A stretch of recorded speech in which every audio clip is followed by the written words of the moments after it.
Bueno, mis hermanos, les voy saludando mientras tanto. Muy buenos días.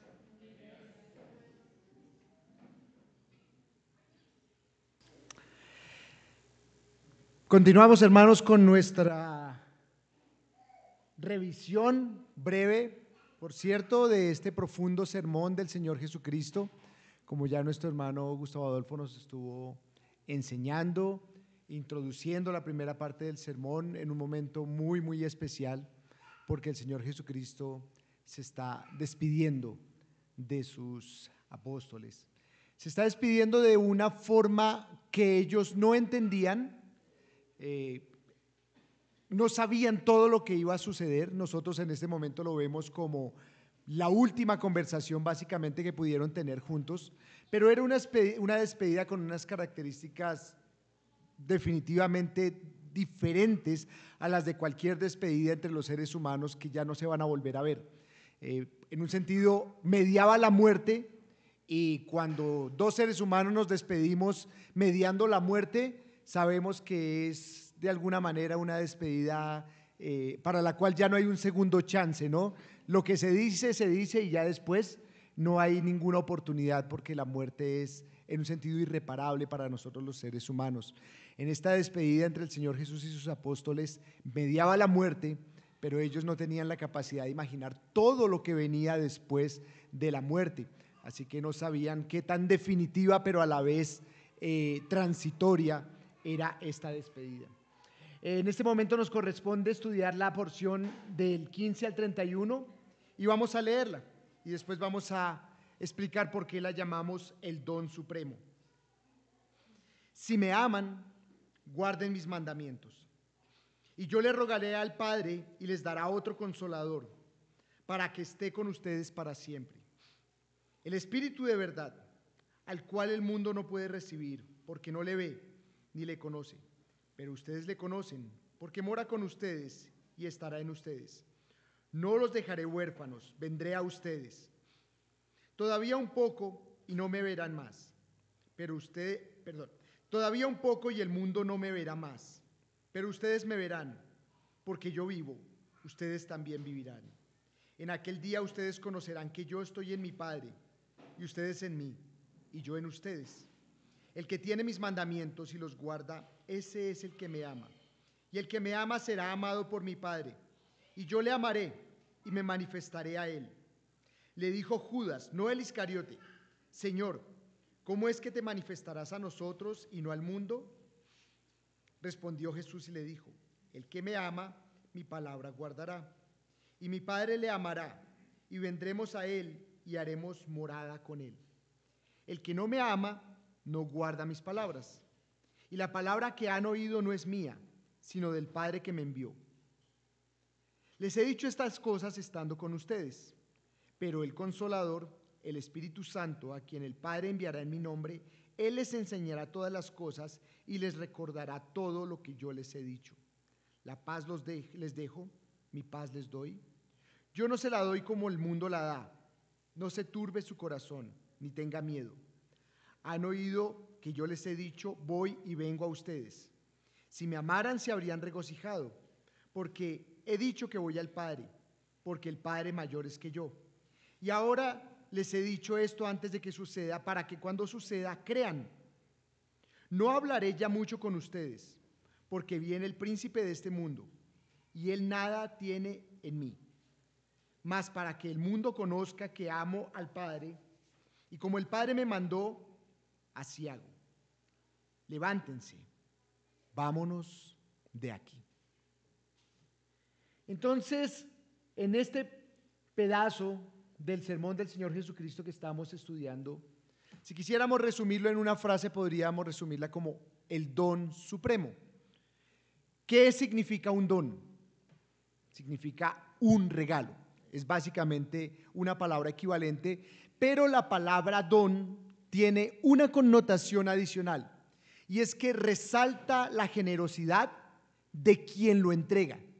Nosotros hoy en día, cuando hablamos de una persona con dones, estamos como enfatizando un poco en la posesión de esas habilidades que tiene la persona. Y eso es contrario a lo que realmente la palabra trata de indicarnos. Cuando hablamos de alguien con dones estamos hablando de alguien que ha recibido, que generosamente alguien le proveyó eso de lo que ahora él disfruta. Entonces podríamos llamarlo el regalo supremo, pero haciendo la claridad de que no es cualquier regalo que se da por un premio, que se da por una ocasión especial, se da porque quien lo otorga es generoso. Ahora, cuando nosotros hablamos de cuál es el don supremo de parte de Dios para el hombre, bueno, pues como nuestro hermano explicaba, dentro de tantas creencias y filosofías absurdas, pues uno podría escuchar muchas respuestas. Pero supongamos que hacemos una encuesta entre un grupo de creyentes y preguntamos cuál es el regalo más hermoso e importante que Dios nos ha dado. ¿Cuál creen que es la respuesta mayoritaria? Salvación. Y seguramente así sería en este grupo. Normalmente cuando a uno le hacen esa pregunta, uno piensa, pues de todo lo que el Señor me ha dado, lo más importante es la salvación. Y entiendo esa respuesta. Y no es una respuesta mala, por supuesto, es una respuesta que aprecia profundamente algo que para nosotros era imposible de alcanzar. Pero la verdad, cuando nosotros damos esa respuesta, estamos teniendo una visión un poco limitada. Y en gran medida de eso se trata este pasaje. De pronto algunos de ustedes, después de meditar más y más en este pasaje, van a sentirse inclinados a que si una vez les preguntan ¿cuál es el regalo más importante que Dios te ha dado?, la respuesta ya no será la salvación. Y de pronto algunos están pensando, uy, ¿cómo así que es esta herejía a la que nos aproximamos? No, vamos a ver qué dice el Señor Jesús, porque en un sentido el Señor Jesús en esta parte del discurso está mostrándonos cuál es el regalo más grandioso que Él le ha dado a los suyos. ¿Qué significa esta imagen? Vemos a un militar ya listo para irse a su misión, a cumplir con su deber, y tiene a su amada y le está dando un regalo. Y por supuesto eso es un momento muy, muy especial, ¿cierto? Un momento con una profunda carga emotiva, pero también un momento con una profunda carga de ideas y conceptos fundamentales. Él está expresando a través de ese regalo a ella que la ama, que es importante, que tiene que separarse de ella porque va a cumplir con un deber que es importantísimo, al punto que amerita que se separen. Pero no se separan porque no la ama, no se separan porque ella no es importante. Y ese regalo transmite esa idea precisamente de que él tiene un afecto muy profundo por ella, y por eso ese regalo expresa todo el amor, a pesar de la despedida, del dolor de la despedida. Bueno, pues guardando las debidas proporciones, por supuesto, todas las ilustraciones que nosotros hacemos cuando enseñamos las Sagradas Escrituras son limitadas. Pero esto está transmitiendo un poco la idea de lo que está sucediendo en este sermón en general y en particular en esta porción del sermón. El Señor Jesús se está despidiendo de sus apóstoles que representan a su amada y les está diciendo que no los deja porque no los ama, los deja precisamente porque los ama. Y como una muestra de ese amor les está dando un regalo absolutamente espectacular. Bueno, entonces vamos a dividir esta porción en las siguientes 6 secciones. Uno podría intentar diferentes divisiones. Finalmente me animé a quedarme con esta. Entonces, las secciones dentro de este pasaje podrían ser tituladas así: los que aman a Jesús reciben al Consolador. Los que aman a Jesús tienen vida. Y esta vida debió ser con B mayúscula para llamar la atención de lo que se trata. Los que aman a Jesús son amados por el Padre. Los que aman a Jesús tienen instrucción y paz. Los que aman a Jesús se regocijan con su partida.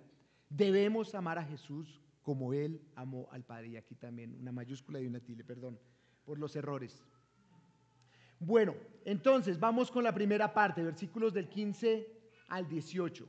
Los que aman a Jesús reciben el Consolador. Entonces, tenemos el texto aquí ya en el cual estamos enfatizando: si me aman, guarden mis mandamientos. Y yo rogaré al Padre y les dará otro Consolador para que esté con ustedes para siempre.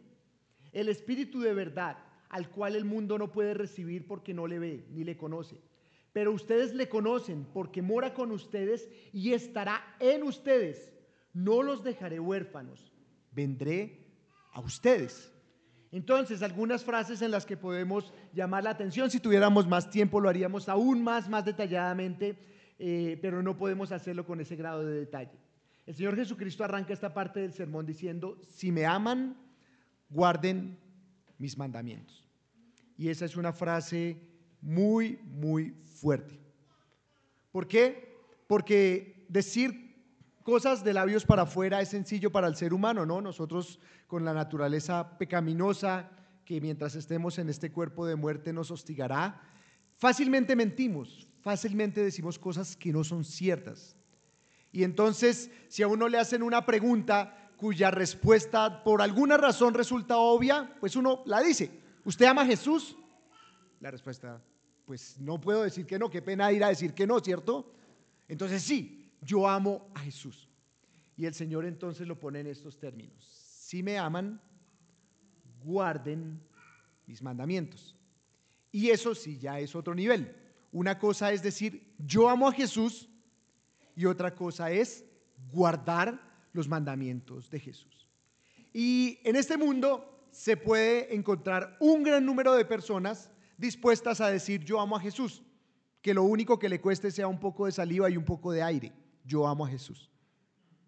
Pero que guarden sus mandamientos, eso por supuesto ya es otra condición. Y es una condición que es absolutamente antinatural, de plano imposible para el ser humano. De eso se trata el regalo. El Señor Jesús demanda algo que para el ser humano no es posible en sus propias fuerzas, como para Pedro, a quien ya estuvimos considerando. Por ganas que tenga, no es posible hacer lo que él quería, intentaba, se proponía hacer. Pero con este regalo que Dios nos ha dado es posible. Y entonces guardando sus mandamientos, expresar, manifestar que realmente se ama al Señor Jesús. Por supuesto, este amor del cual va a hablar varias veces en este pasaje, como ustedes han escuchado, la mayoría de ustedes quizás en otros escenarios, hay varias palabras que se utilizan para amar, o para que en español pueden ser traducidas como amar o querer. Pero esta es la palabra plena, la palabra de la máxima expresión de amor, el amor con el cual Cristo amó al Padre, el amor con el cual Cristo amó a la iglesia. Es el amor sacrificial, es el amor ágape, es el amor que no hace nada injusto, que no se goza de la injusticia, que se goza de la verdad, que todo lo sufre, todo lo cree, todo lo soporta. Ese es el amor del cual está hablando el Señor Jesucristo. Y esta construcción condicional sí es varias veces usada en el sermón. Si ustedes después ya quieren mirar el sermón completo, aquí lo hemos fragmentado para poder estudiarlo en sesiones, pero si ustedes lo leen todo, van a ver que una de las cosas que llama la atención es que esta construcción, sí, alguna cosa, aparece como 10 veces en todo el sermón. Eso, digamos, entre otras cosas, refleja el carácter profundamente lógico de los escritos de Juan, en particular del Evangelio de Juan. Si sucede algo, eso se llama en programación un sí lógico. Si unas condiciones están dadas, entonces pasa esto. Necesariamente, si esto está, entonces esto se debe cumplir. Si alguien ama realmente al Señor Jesús, agapea al Señor Jesús de corazón, de manera genuina y sincera, entonces esa persona guarda sus mandamientos. Si alguien ama al Señor Jesús pero no guarda sus mandamientos, significa que eso no es un verdadero amor. Es pura simulación, es pura mentira, es pura carreta. Entonces, si alguien ama al Señor Jesús y guarda sus mandamientos, yo rogaré al Padre y Él proveerá otro consolador. Y esta palabra es absolutamente central en esta parte del sermón y en general en todo el sermón.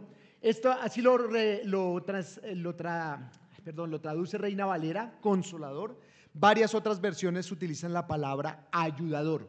Cuando nosotros vemos esta palabra consolador allí, entonces estamos hablando de la palabra paracletos. Esta sería la forma en que en español o romanizado lo escribiríamos. Y la palabra paracletos quiere decir ayudador, confortador, abogado, defensor, llamado al lado. De hecho, es una palabra compuesta de dos palabras: para, que quiere decir al lado, y kletos, que quiere decir convocado o llamado para ayudar. Entonces, el Paracletos del cual está hablando el Señor Jesucristo es alguien que ha sido enviado con una misión específica de ayudar, de confortar, de defender, de estar para brindar asistencia. Y en el Nuevo Testamento, curiosamente, es usado solamente 5 veces. Y de esas 5 veces, 4 veces es usada en el sermón del aposento alto. Es decir, es un concepto que es particularmente prominente en esta parte de las Escrituras. Es un concepto muy poderoso. Es exclusivamente usado por Juan porque la 5ª vez que se usa es en Primera de Juan. Ahora, vemos aquí que dice el Señor Jesús: y les dará otro consolador, otro. Y precisamente la otra vez que se utiliza esa palabra está en Primera de Juan capítulo 2 versículo 1. Adivinen cuál es la palabra. Ahí está, ¿cierto? Abogado. Tenemos un abogado perfecto delante del Padre para cuando pecamos, lo cual triste y vergonzosamente no podremos dejar de hacer en esta tierra. Pero cuando lo hacemos, sabemos que no todo está terminado. ¿Por qué? Porque tenemos un perfecto abogado, alguien que ha sido convocado, alguien que ha sido enviado por la misericordia del Padre para estar a nuestro lado y confortarnos y socorrernos y librarnos del juicio y librarnos de la condenación. Entonces, el primer Paracletos es el Señor Jesucristo, y cronológicamente así lo entendemos. El Paracletos se está despidiendo de sus apóstoles.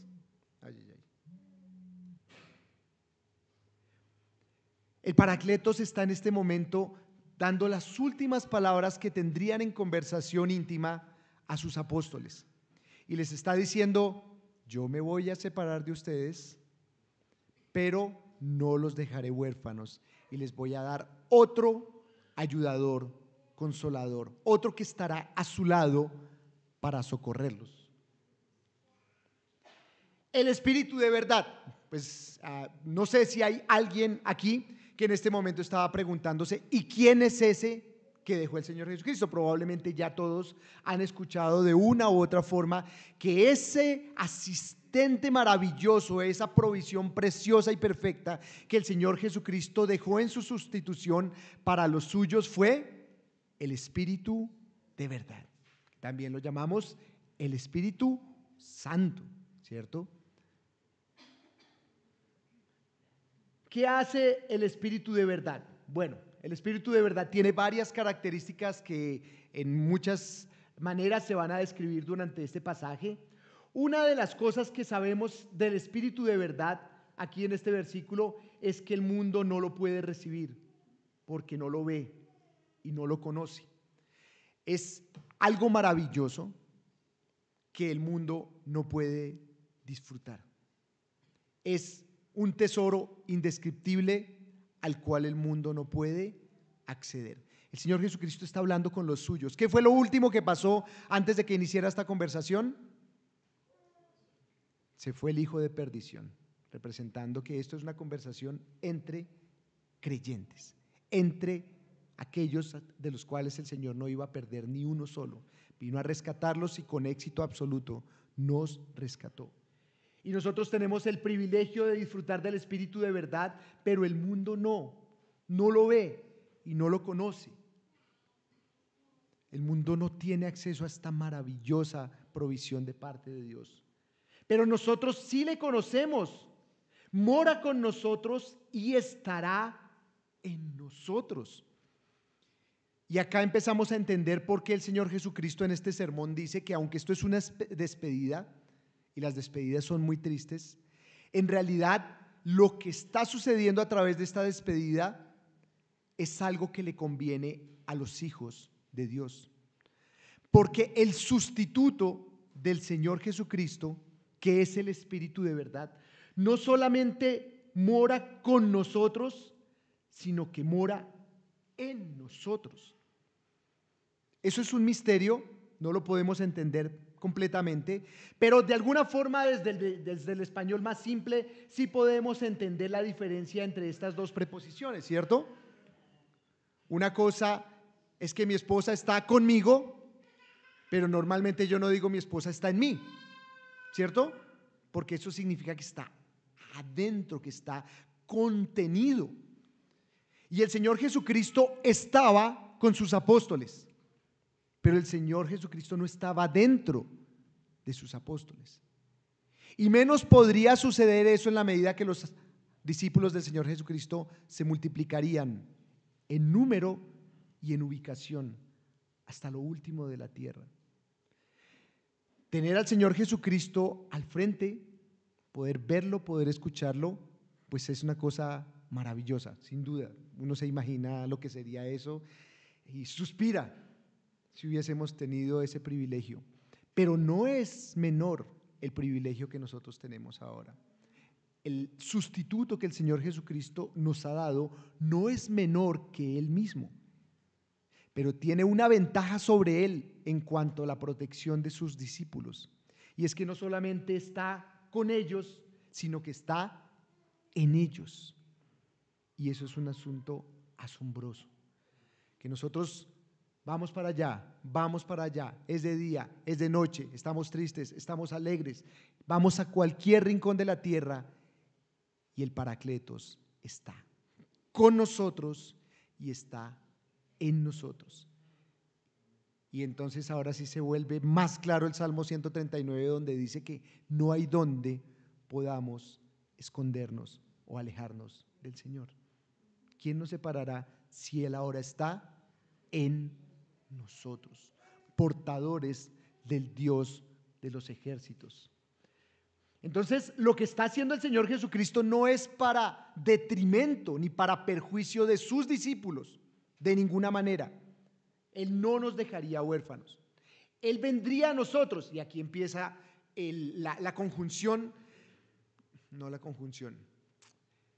empieza a presentarse la idea de que el Señor Jesucristo se está despidiendo, pero es una despedida muy corta porque Él va a volver, aunque Él va a volver en una forma diferente a aquella en la cual estaba hablando con ellos. No solo está hablando, en últimas, todo está conectado, de su segunda venida física, corporal, presencial, sino que estaba hablando del reencuentro que el Señor Jesucristo tendría con sus discípulos, pero de una manera diferente, ahora con unas características, si se quiere, fisiológicas diferentes, lo cual sucedería en Pentecostés. Entonces, ¿quiénes reciben al Consolador? Los que aman a Jesús. Es posible amar a Jesús por la obra del Consolador, pero tienen el Consolador los que aman a Jesús. Los que aman a Jesús con un amor genuino que se manifiesta en guardar sus mandamientos. Aquel que osa creer que tiene el Espíritu de Dios, pero no guarda los mandamientos, o sea que no ama a Jesús, no puede estar en la verdad, porque si estuviera en la verdad, este pasaje de las Escrituras sería mentira, y las Escrituras son absoluta verdad. Entonces, por mucho que alguien grite y por mucho que alguien reclame tener el Espíritu de Dios y por muchas cosas circenses que haga pretendiendo demostrar que tiene el Espíritu de Dios, si no guarda los mandamientos del Señor Jesús, no tiene al otro Consolador. Los que aman a Jesús tienen vida. Todavía un poco y el mundo no me verá más, pero ustedes me verán, porque yo vivo, ustedes también vivirán.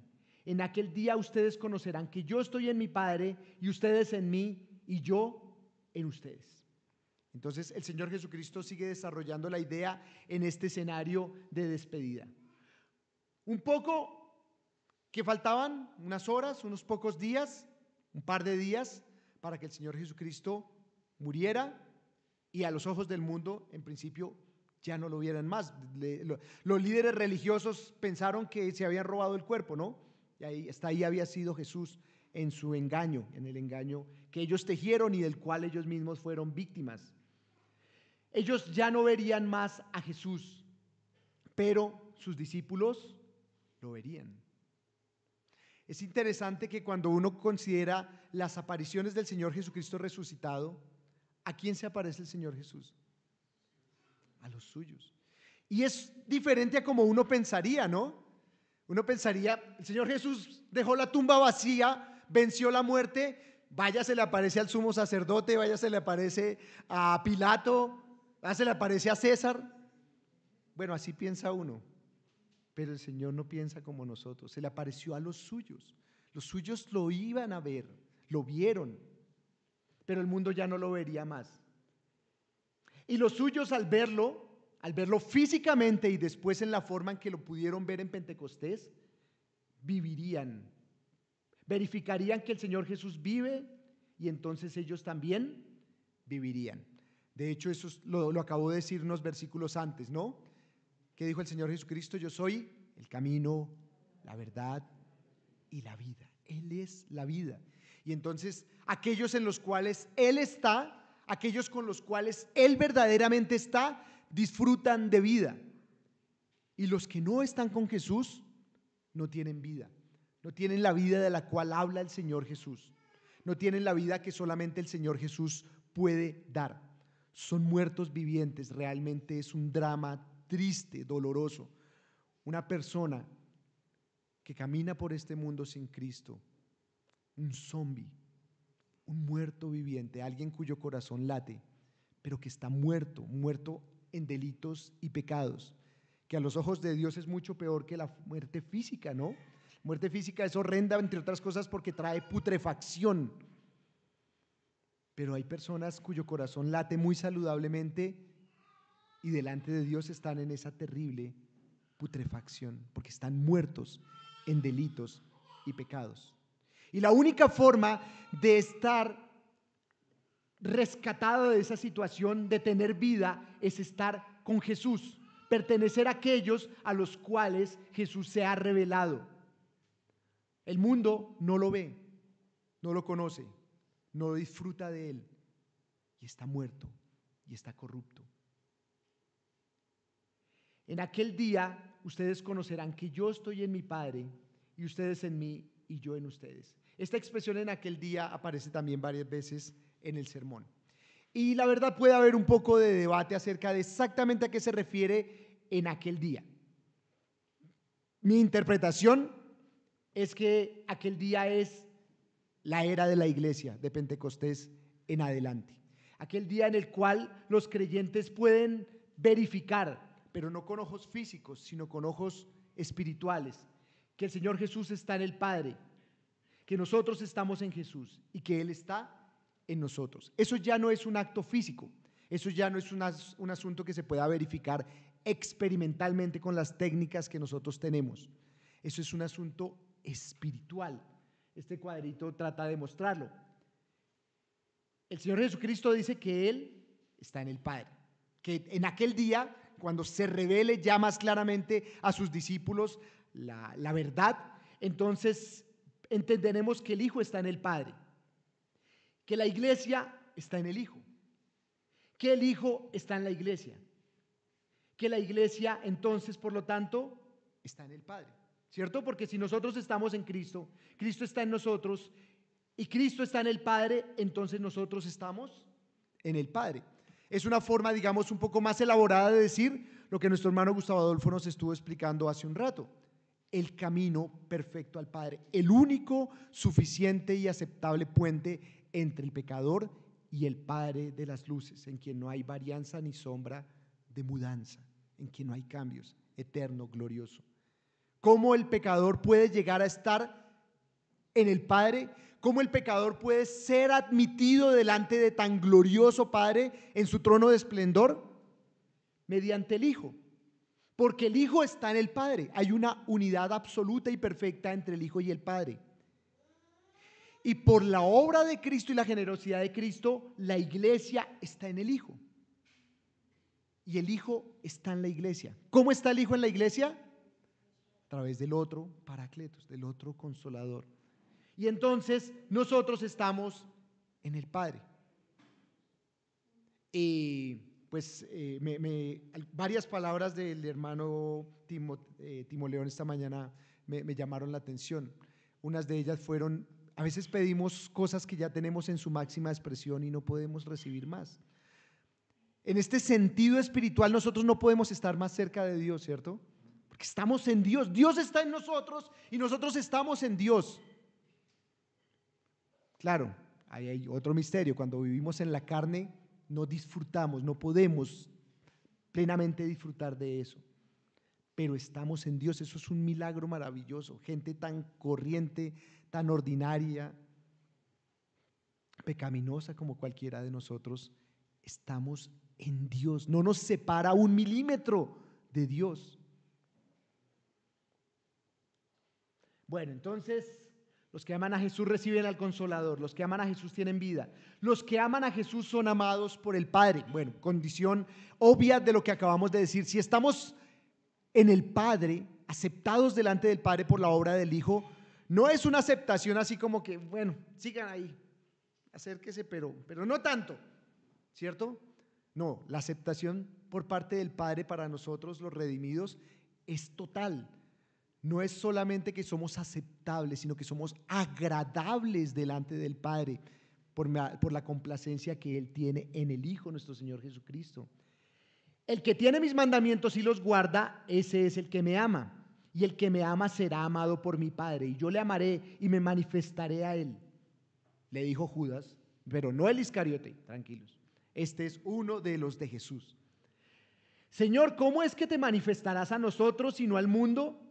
Y respondió el Señor Jesús y le dijo, el que me ama, mi palabra guardará, y mi Padre le amará, y vendremos a él, y haremos morada con él. El que no me ama no guarda mis palabras, y la palabra que han oído no es mía, sino del Padre que me envió. Entonces, repite, esto es importante y por eso el Señor Jesucristo le hace énfasis. El que tiene mis mandamientos y los guarda, ese es el que me ama. Y el que me ama será amado por mi Padre, y yo le amaré y me manifestaré a él. Entonces, es claro, Primera de Juan nos lo repite o nos lo expresa muy claramente. Nosotros amamos a Dios, ¿por qué? Porque Él nos amó primero. Si lo pensamos desde el punto de vista de la causalidad, no puede haber confusión. ¿Dónde inició el amor? En Dios, porque Dios es amor. Y nosotros no teníamos la más mínima posibilidad ni capacidad de amar. Pero Dios en su misericordia tomó la iniciativa y nos amó. Y porque Él nos amó, entonces nosotros podemos disfrutar del amor del Padre.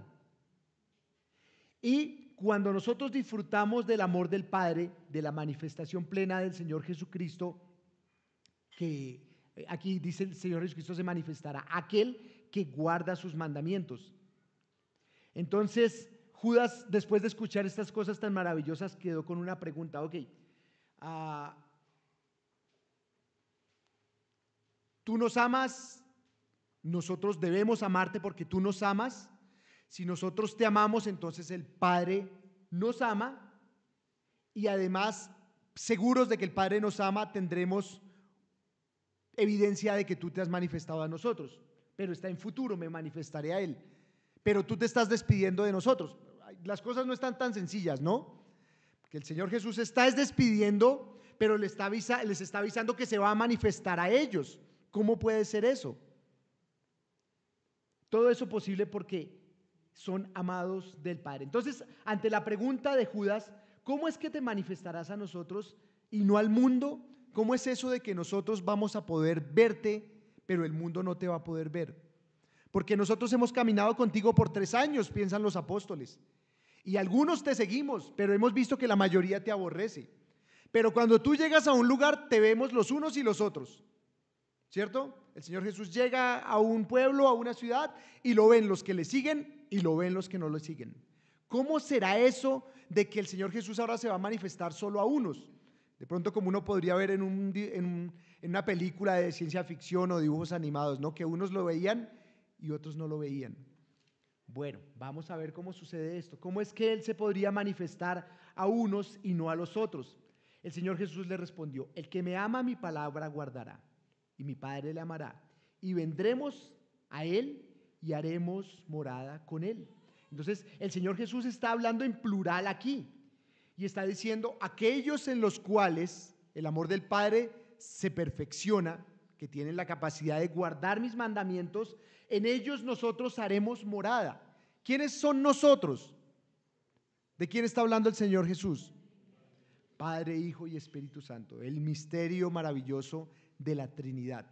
El mismo nosotros que dijo, hagamos al hombre a nuestra imagen y semejanza, el Elohim en plural. Él es el que está hablando y está diciendo que vendrá a morar en los creyentes. Entonces, el Hijo que adquiere como estas son siempre palabras complejas porque muy probablemente son defectuosas o casi que con seguridad son defectuosas, pero cuando ellos corporalmente veían al Hijo, había alguna forma de individualizar al Hijo, ¿cierto? Ellos sabían que estaban hablando con alguien, porque era un ser humano, 100% hombre, 100% Dios, y estaban conversando con Él. Y sabían que Él no era ni el Espíritu Santo ni el Padre, era el Hijo, porque eso era la forma en que Él se les había revelado a ellos. Yo soy aquel enviado de mi Padre, el Hijo del Hombre. Pero ahora el Señor Jesucristo está hablando de una época, una era en la cual Padre, Hijo y Espíritu Santo podrían estar con el creyente simultáneamente, porque ya no dependía de una presencia física, sino dependía de una conexión espiritual, pero no una conexión de esas que nuestro hermano Gustavo Adolfo estaba hablando, que cualquiera se inventa un cuento a su conveniencia y cree que está conectado con Dios. No, la conexión de la verdad, que la que Dios con verdad y autoridad dice que es la que funciona por medio del Espíritu de Dios, la forma en que Dios se conecta con el hombre morando dentro de él, en la persona del Espíritu de Dios, pero al hacerlo tenemos al Padre y al Hijo. Entonces, nosotros somos morada ¿de qué persona de Dios? Entonces, unos dicen de Jesús, otros del Espíritu, casi nadie dice del Padre porque eso es un concepto que no es muy mencionado, pero a la luz de este pasaje, en nosotros vive Padre, Hijo y Espíritu Santo. ¿Eso significa que estábamos mal cuando pensábamos que era solo el Espíritu Santo? No, es que no se pueden dividir. Es que este es un pasaje de las Escrituras como pocos que nos enseña lo inmensurable e inefable de la divina Trinidad. Son tres, es uno, un único Dios verdadero que se manifiesta en tres personas reales, pero entre las cuales no hay ninguna división, entre las cuales no hay límites. Donde está el Espíritu está el Padre, donde está el Padre está el Hijo, donde está el Hijo está el Espíritu. No vamos a terminar este campamento entendiendo la Trinidad, pero quizás sí la contemplamos más y la vamos a adorar más, la complejidad maravillosa de un Dios trino, un Dios trino. Y entonces nosotros somos morada, tabernáculo del Padre, del Hijo, del Espíritu Santo. En persona del Espíritu Santo, digámoslo, bueno, sí, mayormente las Escrituras nos muestran que vino sobre nosotros el Espíritu de Dios, pero no hay forma de dividirlos, así que cuando llegó a nosotros el Espíritu de Dios, llegó el Padre y llegó el Hijo, y por eso es que esta es una despedida parcial, ¿cierto? Porque el Hijo se va, pero ya vuelve en la persona del Espíritu de Dios. Bueno, no sobra. Esto es suficientemente claro, pero por si a alguien no le queda claro, como dicen a veces los jóvenes por allí en sus conversaciones coloquiales, así o con plastilina. Entonces, por si acaso no quedó claro, el que no lo ama no guarda sus palabras, ¿cierto? Entonces, si alguien no guarda las palabras de Cristo, no ama a Cristo. No importa si comparte muchas cadenas con fotos de un señor mono con ojos verdes, que si amas a Jesús comparte esta imagen. ¿No han visto por ahí cosas así de ridículas? Y la persona cree que sí ama a Jesús porque le dio share. No. El que no guarda las palabras de Jesús no ama a Jesús. No importa que grite y se pare en la cabeza. La palabra que han oído no es mía, es del Padre que me envió.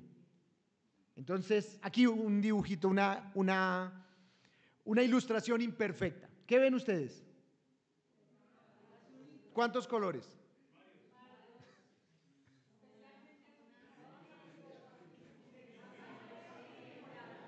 Es un rectángulo azul, ¿cierto?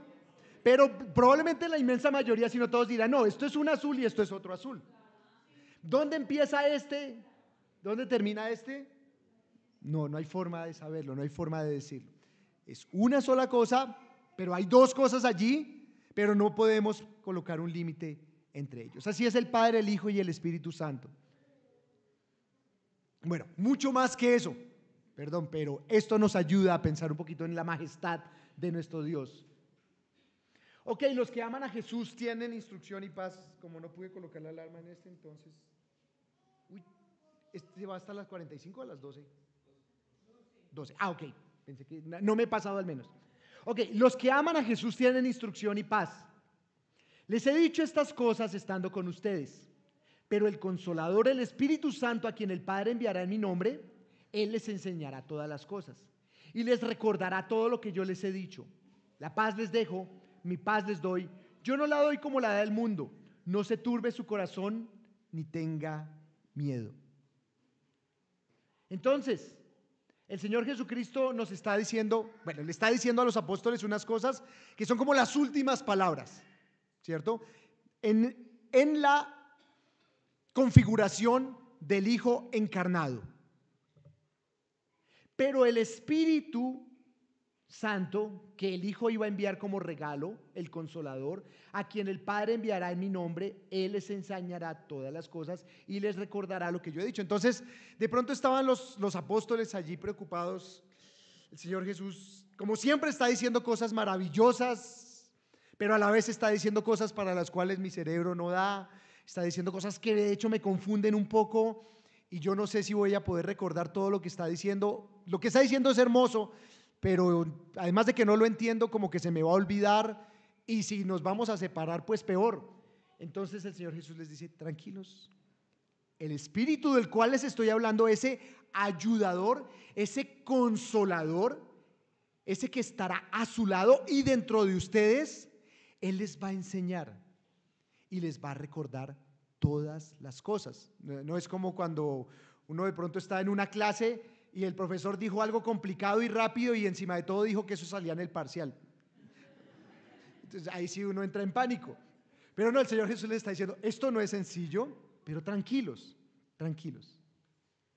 El Espíritu Santo les enseñará todas las cosas y les recordará todo lo que yo les he dicho. Qué consuelo para nosotros los creyentes, hermanos. Cuando nos acercamos a Dios, nos estamos acercando a las verdades más asombrosas, gloriosas y en últimas incomprensibles que puede haber para la limitada mente humana. Si alguien se mete a un curso de, llamémoslo cualquier cosa, de astrofísica, eso es bobo comparado con las verdades del Dios eterno. Pero cualquier persona de cualquier tribu, de cualquier nación, de cualquier idioma, puede llegar a entender al menos las cosas más importantes de las verdades eternas de Dios. ¿Por qué? Porque el Espíritu ha sido dado a los suyos. El Espíritu de Dios ha sido dado a los del pueblo de Dios para que puedan comprender esas cosas inmarcesibles. Y como se nos olvida porque somos humanos limitados con memoria fallida, ¿qué pasa?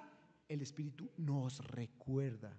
El Espíritu es fiel enseñándonos, nos instruye en este mundo que está confundido y que va de golpe en golpe porque está en oscuridad. Nosotros tenemos luz, tenemos instrucción, tenemos verdad, la verdad. Cuando nosotros vamos a las Sagradas Escrituras, que entre otras cosas se llaman a sí misma la palabra profética más segura, nosotros escuchamos al Espíritu de Dios enseñándonos y recordándonos como una manifestación de la fidelidad de Dios. Por eso, que un cristiano no sea diligente con las Sagradas Escrituras es una gran torpeza, ¿no? Es un terrible desperdicio, es un absurdo, porque el Señor Jesús nos está diciendo: ustedes tienen recursos suficientes.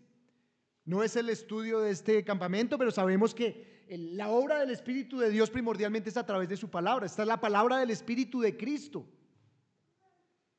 Y si el creyente, teniendo esta promesa, no la aprovecha, pues es lamentable, es patético.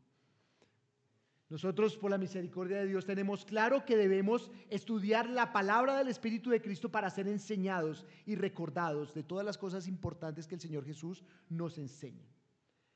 Pero no es solo eso, no solo nos da instrucción, que eso ya es un tesoro indescriptible en esta tierra de confusión, nos da claridad. La gente no sabe para dónde va, nosotros sí sabemos para dónde vamos. La gente sin Cristo no sabe de dónde viene, nosotros sí sabemos de dónde venimos. La gente sin Cristo no sabe para qué está aquí, nosotros sí sabemos para qué estamos aquí, porque el Espíritu de Dios nos lo ha enseñado. Pero como si eso fuera poco, parece como esas promociones de televentas, ¿no? Y este producto es maravilloso y tiene estos beneficios, pero no es solo uno, son dos. Y si usted llama ya, entonces son tres. Bueno, el Señor Jesús sigue diciendo todas las cosas que tenemos por su misericordia, que nos han sido dadas en el Espíritu de Dios. Nos deja paz, una paz que no es como la que da el mundo. Eso no es poca cosa, eso merecería todo un campamento, la paz de Dios, ¿cierto?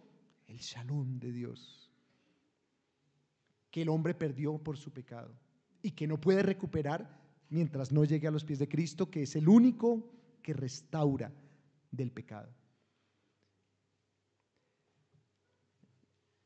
Aquí tenemos una imagen, es una persona víctima de las adicciones, ¿cierto? Es una persona pues en una condición terriblemente miserable porque trata de encontrar paz. ¿Cómo llegó a eso? Eso no fue que realmente lo obligaron a consumir sustancias y por eso llegó a esa condición, ¿no? Él buscó y después buscó más y después buscó más y trató como aquel que buscaba saciar su sed con agua de mar y más a ver si encontraba la paz, pero nunca la encontrará. Pero esa imagen en esencia no es diferente de esta. Bueno, esta no es una señora con dolor de cabeza que toma una pepa para el dolor de cabeza. Hay muchas personas adictas en esta condición. Nuestra sociedad es una sociedad de mucha apariencia. Parece estar todo bien y mejorando, ¿no? Ese es el dicho, ¿no? Como estás bien y mejorando. Pero esta sociedad no está mejor que hace décadas o siglos. Sin Cristo, el ser humano realmente, como dijimos, está muerto y está en una condición miserable. Y una de las cosas en que hoy en día se manifiesta esa miseria, ¿qué es? Que hay muchas personas adictas a medicamentos, porque su mente está aturdida y perturbada. No tienen paz. Son víctimas de la ansiedad, son víctimas del pánico, son víctimas de la paranoia. Terminan donde un psiquiatra y el psiquiatra les da unas drogas en toda la extensión de la palabra y con esas drogas medio se calman. Pues ¿qué es lo que hacen? Medio aturdirse, medio dormirse y su cerebro se va achucharrando y esa es la forma en que están lidiando con las adicciones, con la falta de paz muchas personas a nuestro alrededor. ¿Y van a encontrar paz en esas pepas? No. Y bueno, podríamos haber hecho un collage de muchas cosas con las cuales las personas tratan de encontrar paz. Les prometen, alguien les dice, aquí está la paz, y van y la buscan. Y entre más la buscan, menos la encuentran. Porque el único que puede ofrecer paz es Cristo Jesús, a través de su regalo supremo, el Espíritu de Dios. No se turbe su corazón, no tengan miedo. Ya nuestro hermano mencionó esa frase, eso es una frase hermosa y es una frase que está en el centro de todo este sermón, porque el Señor Jesús no se está poniendo dramático para que ellos se pongan tristes y entonces Él sienta que realmente lo apreciaban. No, el Señor Jesús les está diciendo esto para que su corazón no se turbe. El Señor Jesús les está diciendo esto para que sean alentados, no entristecidos, aunque las despedidas son tristes. Pero esta despedida es diferente, porque esta es una despedida de buenas noticias. Bueno, seguimos. Los que aman a Jesús se regocijan con su partida. Entonces aquí es donde se pone como raro, precisamente por causa de todo lo que está diciendo el Señor Jesús, las cosas adquieren una lógica diferente a la natural. Es una despedida y las despedidas son tristes. Pero la conclusión de esta parte en el versículo 28 y 29 es la siguiente: han oído que yo les dije, voy y vengo a ustedes. Si me amaran, se habrían regocijado porque he dicho que yo voy al Padre, porque el Padre mayor es que yo. Y ahora se lo he dicho antes de que suceda, para que cuando suceda, crean. Entonces, el Señor Jesús les está diciendo, vean, yo les estoy anunciando estas cosas, y si ustedes me amaran, y si ustedes entendieran plenamente, se regocijarían. En vez de estar tristes, como se pone uno triste en una despedida, ustedes se alegrarían. Porque lo que está diciendo el Señor Jesús implica que Él va a regresar, que era una despedida por un tiempo en realidad muy corto, no más de 50 días. Bueno, 52 creo, de la Pascua a Pentecostés. Dice el Señor Jesús, si me amaran se habrían regocijado. Entonces, claro, en la lógica natural uno dice, pero ¿cómo si Él se está despidiendo? Esperaría que se regocijen, como la imagen al principio, la esposa viendo al soldado partir a cumplir el deber y que la esposa hiciera una fiesta, ¿cierto? Parecería muy ofensivo, no tendría sentido que la esposa se alegrara de que se va el soldado a cumplir el deber. Pero es que esta es una despedida diferente, con unos componentes absolutamente maravillosos. Dice el Señor Jesús que la razón por la cual, si uno entendiera en ese momento, si uno estuviera parado al lado de Pedro escuchando lo que está escuchando Pedro y habiendo vivido lo que vivió Pedro, pero entendiendo lo que ahora nosotros entendemos, nos habríamos regocijado porque ¿para dónde iba Jesús? Iba hacia el Padre, porque el Padre es mayor que él. Bueno, me voy a reservar explicaciones aquí porque no es nada sencillo. Énfasis ya se hizo en el estudio anterior de la igualdad de la esencia de la sustancia del Padre, del Hijo y del Espíritu Santo, ¿cierto? Como el cuadrito, azules, aunque se pueden ver dos azules diferentes, pero es azul. El Padre, el Hijo y el Espíritu Santo comparten la misma esencia de la sustancia. Pero aquí el Señor Jesús está diciendo algo llamativo, y es que el Padre mayor es que Él. Ya vamos a entender un poquito de eso, no todo de eso, pero ya vamos a entender algo en la última parte. Pero entonces, ¿por qué para nosotros es motivo de gozo que el Hijo se haya ido hacia el Padre? Porque es en ese proceso en el cual se restaura, digamos, la comunión de la Trinidad, que nosotros nos beneficiamos de toda la potencia de la Trinidad morando en nosotros, como lo leímos hace un par de versículos. Padre, Hijo y Espíritu Santo en perfecta unidad, morando en nosotros los viles pecadores. ¿Por qué? Porque ya no somos viles pecadores a los ojos de Dios, somos santa morada, porque hemos sido emblanquecidos por la sangre del Cordero. Y entonces ese regreso del Hijo al Padre es algo que al creyente le produce gozo, porque efectivamente lo que dijo él era cierto. Es decir, hasta ese momento alguien podría decir, bueno, no tendría razón por las obras que el Señor Jesucristo había hecho, pero dijo, bueno, pues él dice tantas cosas confusas que de pronto es simplemente un charlatán. Pero lo que estaba a punto de suceder, crucifixión, resurrección y ascensión, iban a refrendar y a demostrar que ese hombre que había caminado con ellos y que les había hablado era el mismísimo Hijo de Dios que había venido a quitar el pecado del mundo. Entonces, ese proceso de regreso del Hijo al Padre era la garantía de que todo lo que ese Hijo había prometido era cierto.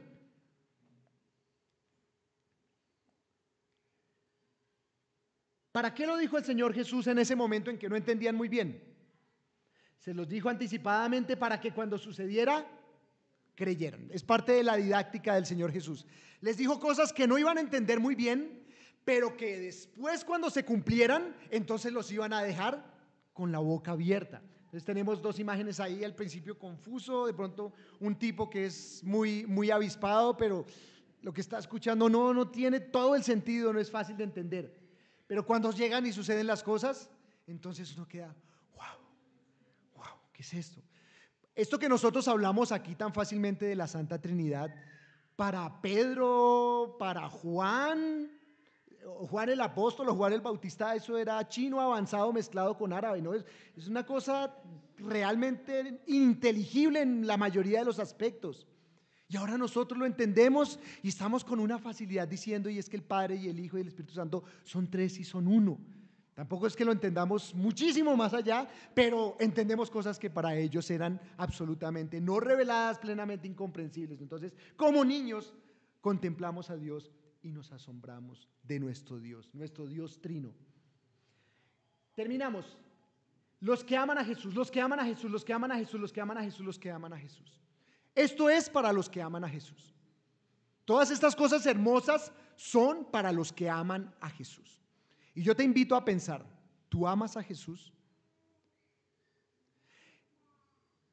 Es hermoso hablar del amor de Jesús y nos alegramos cada vez que alguien proclama el amor de Jesús. Pero sin duda ha habido una desproporción en cómo la iglesia en los últimos, décadas, por no decir siglos, habla y habla del amor de Jesús, pero no habla tanto del amor a Jesús. Pero este pasaje habla muchísimo más del amor a Jesús que del amor de Jesús, sabiendo que está sustentado, por supuesto, en el amor de Jesús. Pero es importante que nosotros frecuentemente nos preguntemos, ¿amo a Jesús? Sí, yo sé que Jesús me ama. Eso no es duda y eso no hay palabras para describir el tamaño del amor de Jesús. Se entregó su vida por mí. Pero tú amas a Jesús. Y ya sabes lo que significa amar a Jesús. Es que sus palabras son autoridad para ti. Es que sus palabras son norma completa, perfecta para ti. Entonces el Señor Jesús hace algo interesante. Termina esta parte del sermón diciendo: no hablaré ya mucho con ustedes, porque viene el príncipe de este mundo y él nada tiene en mí. Pero para que el mundo me conozca, para que el mundo conozca que yo amo al Padre, y como el Padre me mandó, así hago. Levántense, vámonos de aquí. Entonces el Señor Jesús está diciendo: viene el príncipe de este mundo y él nada tiene en mí. ¿Quién venía? Venía Satanás, pero a la vez venía Judas.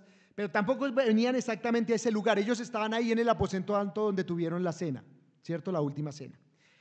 Y en un sentido aquí se acaba el sermón del aposento alto, porque ellos salen de ahí y ¿hacia dónde van? Van a Getsemaní. Y después se van a encontrar con la turba, guiada ¿por quién? Por Judas, en quien había entrado ¿quién? Satanás, el engañador. Entonces, todo eso es lo que viene.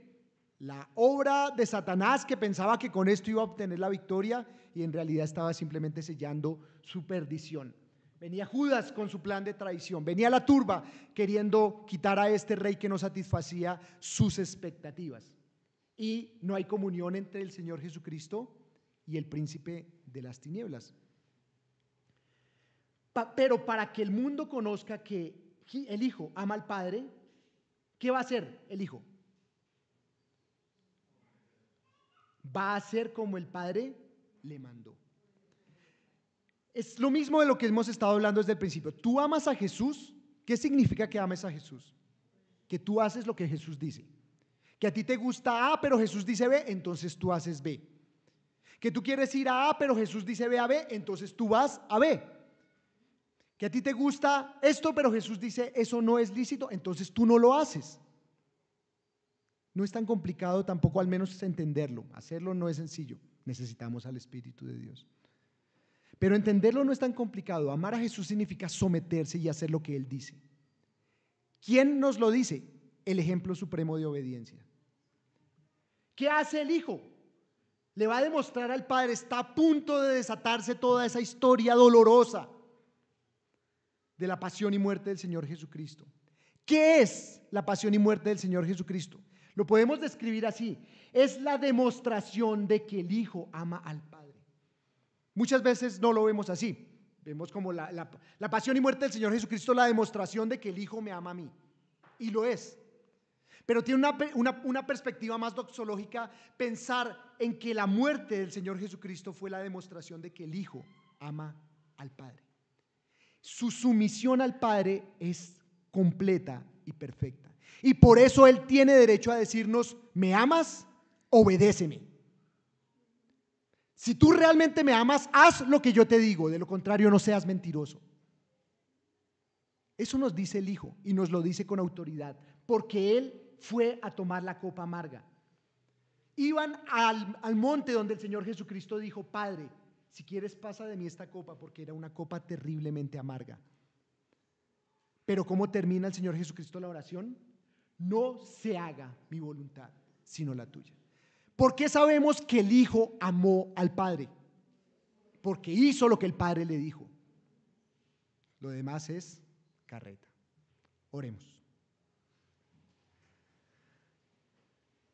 Padre del cielo, suplicamos que nos ayudes a amar a tu Hijo, nuestro Señor Jesucristo. Para nosotros es fácil decirlo, pero nuestra carne es débil y por eso rogamos, por eso necesitamos orar y velar y suplicar para que tu Espíritu con su inefable poder nos ayude a amar a tu Hijo, guardando sus mandamientos, siendo fieles ante Él, siguiendo su ejemplo, porque Él te amó con perfección y fue obediente hasta la muerte y muerte de cruz. En su nombre y en su ejemplo oramos. Amén.